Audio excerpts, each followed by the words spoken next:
ایک تحریک چل رہی ہے وہ اسرائیل اور امریکہ کی مصنوعات کا بائیکاٹ کرنے، یہ بھی کچھ غیرت مند مسلمان ایسی تحریک چلا رہے ہیں اور سنا ہے کہ اس کا کچھ اثر بھی ہو رہا ہے۔ اس میں ایک بات مجھ سے بار بار پوچھی جاتی ہے، وہ یہ ہے کہ یہاں پر جو فرینچائز ہیں جیسے میکڈونلڈ ہے یا کے ایف سی ہے یا اس قسم کے جو کمپنیاں ہیں جن کے کھانے جن کی غذائیں وغیرہ بکتی ہیں، اس کے جو مالک ہیں وہ مسلمان ہیں، پاکستانی ہیں۔ البتہ چونکہ فرنچائز کا انہوں نے معاہدہ کر رکھا ہے، لہذا 5% یا 10% آمدنی کا حصہ وہ ان کمپنیوں کو جاتا ہے۔ تو اگر ان کا بائیکاٹ کیا جائے گا تو خود ان مسلمانوں کو نقصان پہنچے گا جو کہ فرنچائز لیے بیٹھے ہیں۔ تو میں اس کے جواب میں ایک بات عرض کرتا ہوں، وہ یہ کہ یہ مسئلہ فتوے کا نہیں ہے، یہ ایمانی غیرت کا مسئلہ ہے، غیرت ایمانی کا مسئلہ ہے۔ کسی مسلمان، کسی غیرت مند مسلمان کو یہ گوارا نہیں ہونا چاہیے جو اس کی آمدنی کا 1 پیسہ بھی کسی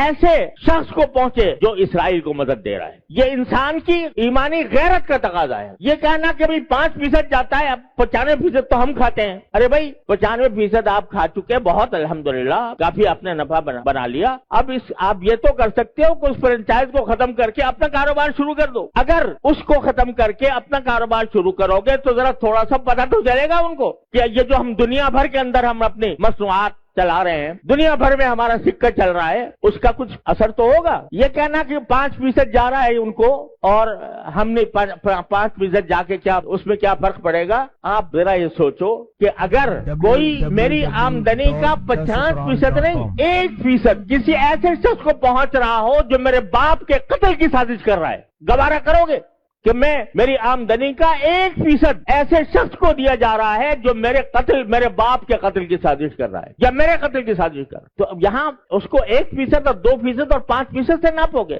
لوگ فتوے کی بات کرتے ہیں، یہ فتوے کا مسئلہ نہیں ہے، یہ ایک غیرت ایمانی کا مسئلہ ہے، اور اس غیرت ایمانی کے تحت یہ میں سمجھتا ہوں کہ کسی غیرت مند مسلمان کو اس کا اقدام نہیں کرنا چاہیے۔ لہذا یہ بھی اس کوشش کا ایک حصہ ہے۔ اور اس وقت یوں سمجھو کہ میں تو یہ سمجھتا ہوں کہ ایک لحاظ سے پوری امت مسلمہ حالت جنگ میں ہے، پوری امت مسلمہ حالت جنگ میں ہے، کیونکہ یہ حملہ صرف فلسطینیوں پر نہیں ہو رہا، معال کار اس کا اثر پورے عالم اسلام پر پڑنے والا ہے۔ لہذا حالت جنگ میں ہے۔ جب اس حالت جنگ میں ہے تو جو لوگ عالم اسلام کے خلاف یہ سازش کر رہے ہیں ان کو کسی طرح بھی نفع پہنچانا، چاہے وہ 1 پیسے کا ہو، یہ ایک مسلمان کی غیرت کو اسے گوارا نہیں کرنا چاہیے۔ لہذا میں اس بات کی حمایت کرتا ہوں کہ ایسی چیزوں کا بائیکاٹ کیا جائے جس کا فائدہ ان طاقتوں کو پہنچ رہا ہے۔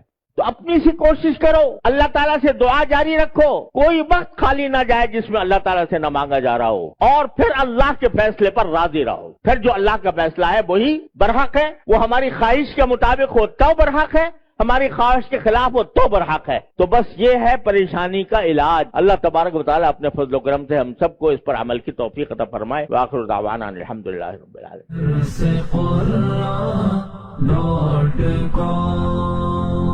www.darsequran.com